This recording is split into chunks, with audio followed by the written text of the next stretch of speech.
Okay, everybody ready? Sir. Call the meeting to order. First order of business, pledge of allegiance.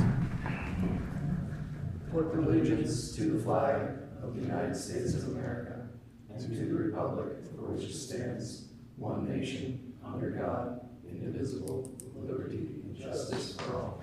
Thank you. Consider of any changes, additions, or removals to the agenda? No, sir. Okay, approved minutes of previous meeting, July 7th, 2025. Make a motion to approve the minutes as presented. Second.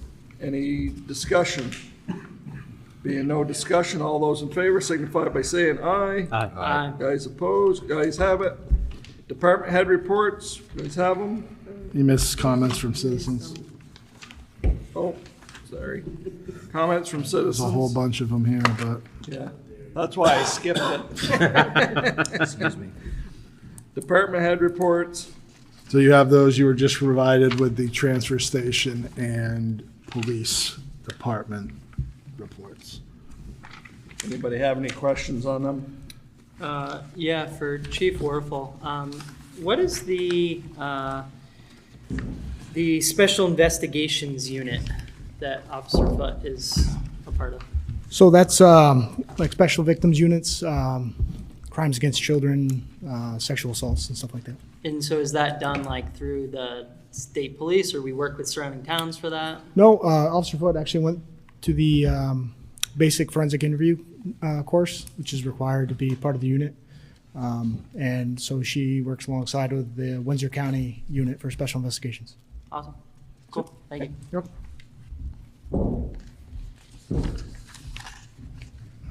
Anything else on department head reports? If nothing, moving on to review and approve liquor licenses. I don't believe we have any. Don't have any? You do. Oh, have sorry. one. Did we have one? Did I miss it? Yeah. Oh, yeah, sorry. My fault. This is for Tucker Rule Homestyle Restaurant located at 19 Main Street, Ludlow, Vermont. PD has, Chief Warfel has signed off with his agreement that there's no reason that it shouldn't be applied, approved. So my recommendation would be we approve the first class and outside consumption license for Homestyle Restaurant. I'd like to recuse myself. Do I have a motion? Can we move forward? Second. Second. Any other discussion? Being none, all those in favor signify by saying aye. Aye. Guys opposed? Guys have it. Review and approve draft agreement with LAST. So this, you have this in your packet. This basically is a stewardship agreement with Ludlow Area Sports Trails, which is located behind the community center and what is now Okemo Valley TV and Black River Good Neighbors. Obviously they have been working very, very hard to install some phenomenal trails out there. This kind of came about because as they are applying for grants and other forms of funding, part of the question was, do you have a land ownership agreement with the town? We do not. So we feel that, it's a good thing to have. We have a very good working relationship with them, obviously, and we provide them with funding through ARPA, but having a formal agreement regarding the land and the ownership and the use, I think is very, very important. So this basically covers insurance, trail construction, maintenance, et cetera, very boilerplate. And I'm asking if there's anybody who has questions with it moving forward, but I would ask, that you allow me to move forward with putting this agreement in place with Ludlow Area Sports Trails. I read it over and it looks totally great. It looks like the exact same kind of verbal agreement that we made with those guys. Yep, So I'll make a motion to approve. I'll second that. Any reason, did they come up with this or did we come up with it? They did. We did. Okay, we did. Oh, Okay. we drafted this. We drafted. I was just curious, does it make sense to move it more than 5 years? And I was hoping someone would be here, but I don't know if it helps them or anything. I don't foresee any issues, but that was my only thought. So other than that, I think it's great and I think it helps them along. So. Great. Need a motion on that? I made the Oh, you made a motion. motion. I second Any it. second. Any other discussion? All those in favor signify by saying aye. Aye. Aye. Guys opposed? Guys have it. Number 8, Ludlow Police Department Officer Recognition. I will defer to Chief Porfel. Good evening, everybody. Thank you all for your time. I'll try to make this quick and painless. So, I'm here to talk about tonight some of the good work our officers are doing out there. Brandon, the town manager, mentioned at our staff meeting last week about if everything's going according to plan, everybody just moves about their day. It's not until something bad happens or something's out of place that somebody says something. So, I've always made my stance clear about how to measure the effectiveness of the police. We don't get paid we don't get paid for what we accomplish or what we do in a day. We get paid for what we might have to do. We have to chase somebody. We might have to fight with somebody. We might have to investigate a death or crimes against children, which is all very, very taxing. We may have to talk somebody down from taking their own life, which is why we're here tonight. So, I'm here to tell you about what a couple of the officers did here back in June.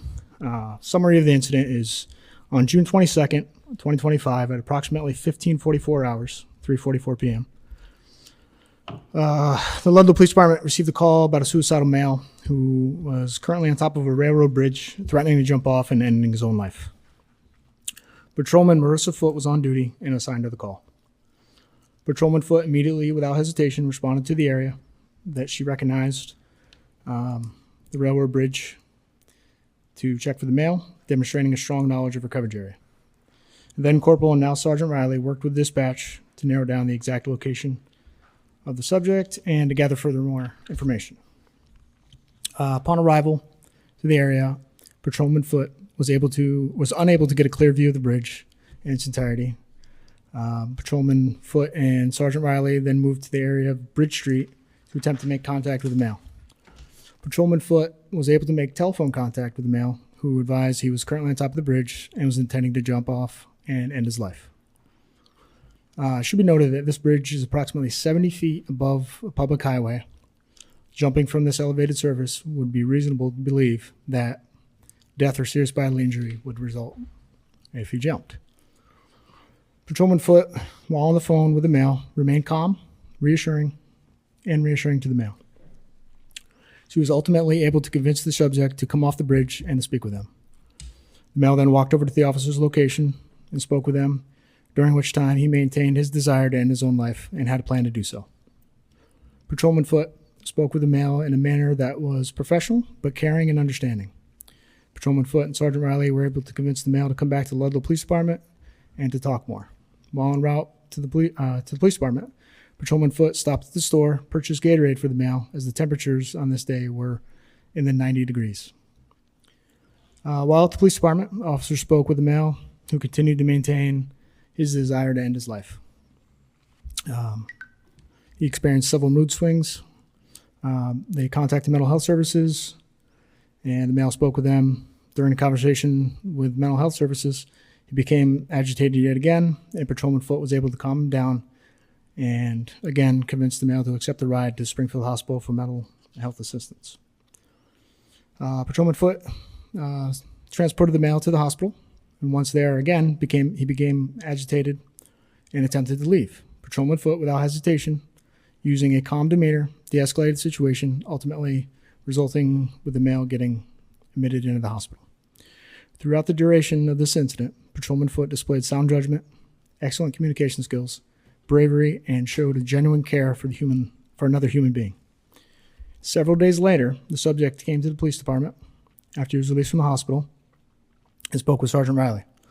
During this conversation, it was very clear that without the extra efforts of Patrolman Foote and Sergeant Riley that day, there is a strong likelihood the male would have taken his own life. The male was extremely grateful and thanked the Ludlow Police Department for treating him as a human, despite being recently arrested by the department for an unrelated crime prior to this incident. For her actions, on June 22nd, 2025, I present the Ludlow Police Department's life-saving award to Patrolman Foote. On that day, very likely prevented the loss of a human life.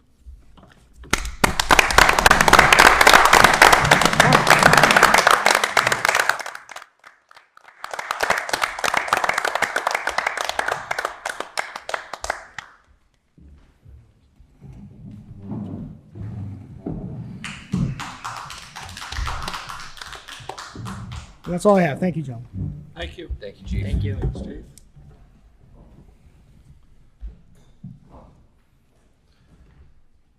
And thank you, entire department. Sound like that was a well-rounded effort. Thank you.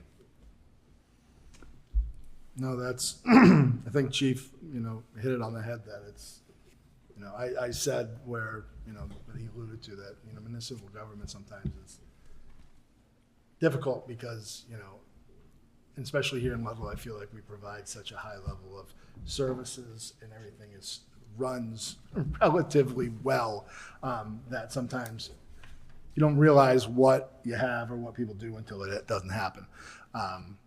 But, Officer Foote, and that, I think, kind of, hearing it, the PD's out there doing their job every day. But then you actually hear when something like this happens, and it, personally, it kind of leaves me speechless in a way like that. I'm like, wow. Thankful to have Officer Foote and the entire department for sure. So thank you. Okay. Moving on, review Freedom Hill North Road improvement. This is really kind of just more of a clerical thing. It's practice of this town and most towns, when you have a class 4 road, which is this section of, it's about a quarter-mile section of Freedom Hill North. It is if a property owner, landowner wants to bring the road up to, and have it become a municipal road, there's certain guidelines. The select board doesn't have to do things like this, but generally speaking, it's on the landowner to bring the road up to town specs of their own costs that meet our specs. And at that point, unless it's an extenuating circumstance, the town will agree to maintain that section of road. This is a quarter-mile stretch of Freedom Hill that was brought up to Class 3 specs for the town. Met with Ron in the highway department regarding a turnaround for plowing. Again, it's a quarter-mile down from an existing house. We've inspected the road, and it would be my recommendation that we will go and we would reclassify this from a Class 4 to a Class 3 road. So it would just fall under the same guidance that all of our Class 3 roads do.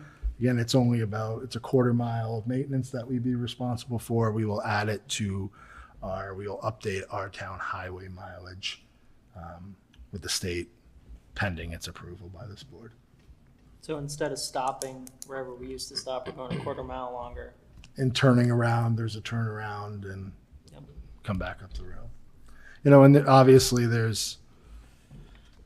are this is a lot of times it's easy to do this if it was a 3-mile section of a Class 4 road. Obviously, that's probably going to be cost prohibitive for somebody as well.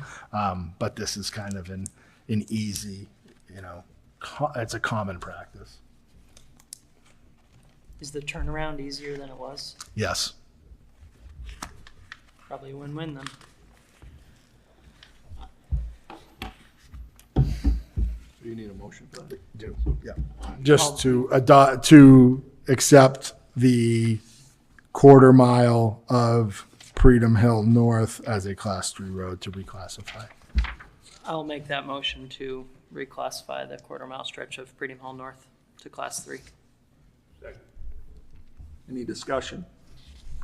All those in favor signify by saying aye. Aye. Guys opposed? Guys have it. Review and consider approval of updated ambulance billing rates. So this is a carryover from our meeting in July. that the proposed updated ambulance billing rates that Chief Whalen, the W's confuse me, Chief Whalen proposed, he had his proposal last month. What we didn't have was an action item on the agenda, so everyone is aware of the increase in proposals. We were going, we knew that our billing rates were quite low and had not been adjusted in 4 to 5 years. So bringing them up to the average in the area was highly recommended. I think the board kind of agreed with that, but we needed an action item, which is why it's on this agenda. So you have the proposals in front of you from the minutes from last month. So we can discuss it as needed. I make a motion that we accept the proposed fee change. Second. Open for discussion. Being no discussion, all those in favor signify by saying aye. Aye. Guys opposed? Guys have it. Municipal manager update. Just a few things.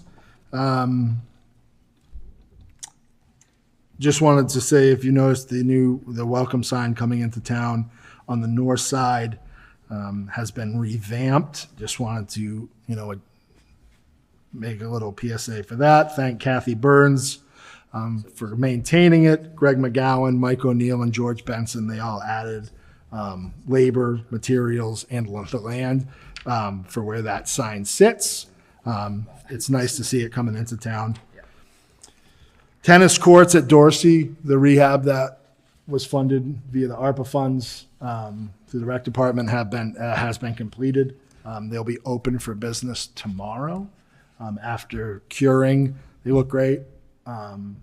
Really kind of pops when you're over there. So I definitely go over. Yeah, they look great. So that'll be nice. Tennis courts, 4 pickleball courts. So it's fantastic. Just need to get some benches down there, and they'll be ready to rock and roll. Kind of some more, more just housekeeping items is really all I have. Tomorrow is the public hearing for the food truck vendor ordinance update. That is here at 5:30, followed by the trustees meeting at 6. So if the spirit moves you, please come and attend that. We also have next week on the 12th is the joint meeting regarding the rental ordinance that is being held here on the 12th at 6 o'clock. That is a joint meeting between the select board and the trustees. And coming up on the 3rd of September is the first public hearing regarding the proposed charter and merger for the town and village. So that process is moving forward steadily now. And I will send the board an email with a list of the dates, because there are a number of hearing dates that are coming up for the public hearings. For the merger, we have to have 3. So we'll do that, and that coincides with the village and then a vote as well. So, that's been a lot of work that is now kind of on the precipice of hopefully getting done. Charter drafts are available. They're posted in town, but they're also available online, as well as hard copies are available in the office if anyone wants to stop by and get them. Good update, thank you. They're working on the dams too. Yeah, so the dams, you may see now that the site 1 and 2 are approaching 60% engineering completion, which is huge. Now they have moved on. You see some work going on at West Hill site, which is they're bringing in material for a pad to do some borings just for site soil samples. We are, that is moving with the holdup that we had with the funding, because again, that is a $40 million project that the engineering is happening now, but that is completely funded by the federal government, thankfully. Obviously there was a little hiccup there where funding froze. We are luckily enough, as I mentioned, I kind of hedged my bets and didn't stop the work. So we had no holdup in a delay in engineering, et cetera. So that is moving forward. Ideally, construction on sites 1 and 2 would begin next year, and then this whole system kind of rolls again with engineering begins on sites 3 and 5.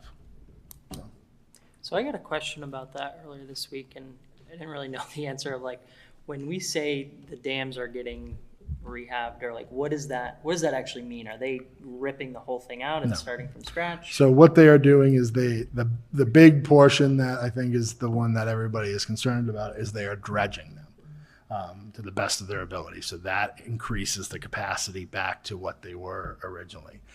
Some of the control towers are cracked and they're spalling on the towers. Those are all replaced. There are some of the spillways. So if you drive out to Site 1, if for those that just drive out there and don't really think about it, that where the road is, that is essentially, and it comes across as what's considered the auxiliary spillway. So when things get really bad, it goes underwater, and the spillway activates, and it takes the flow from the dams down and away from where it shouldn't go. A lot of the spillways are re-engineering. They're putting in larger rock, as well as some of the underlayings are non-erosion materials. So what happened to us in 2023 when the spillways activated, we had that huge cavernous erosion that eventually is the beginning of the dam's breaching, because if it works its way back enough, it's going to cut into the actual dam. So the materials that are being put down there are more state of the art, I guess, for lack of a better word, that are going to prevent that, as well as, some of the drainage pipes, some of the pipes that are under the dam and under the roads are steel, probably eroded at this point. They can't get to them because they can't put a camera up, so those will all be transitioned to plastic. So it's just kind of, that's when I say, that's why I don't use repair. It's more of a rehab, because as I said, the dams are in fairly good shape, from event to event. Once they're done, they'll be in great shape. And, we can continue to just worry about keeping the funds in place for the people that are here when they have to do it again. Cool, thank you. Okay, moving on to other business. Being no other business, possible items for next meeting. That, the only question I have is, are we going to meet on the 1st? Yeah. Which is I'm fine. Monday. It's Labor Day. It's a holiday we have traditionally. I just want to make sure everybody's good with Day it. of labor, isn't it? That's my Good day of point. labor. I got no problem with it. The town office is open on Labor Day, is that correct? No, It is not. It's not. we have in the past. So I personally, meeting it. With everything going on, we probably should. Yes. The only thing I would say is, does it feel like, hey, people who are on vacation are away and they're not able to come to that? But I'm fine with it. When we did it last year and the year before, we didn't have any pushback. We've always met on Labor Day. And it jockeys the other meetings where the DRB will get pushed. It pushes a lot of other meetings. Yeah, I think it was talked about with the public hearings in August. Oh, it's school, Yeah. but there's always something. So, yeah. And we I'm- do have fine with Zoom, Monday. so. I would say for the most time that I've been taking minutes, which is almost 20 years for this board, you've had it. on Labor Yeah, Day. Yep. that's fine. Okay, sign warrant orders, I think we've done them. Executive session for personnel. We do, and I ask that we invite Chief Warfel to attend. Okay. Have a motion for that. Make So a moved. motion to go into executive session With Warfel. And with Chief Warfel. Second? All those in favor, signify by saying aye. Aye. Guys opposed? Guys have it. Thank you, everybody.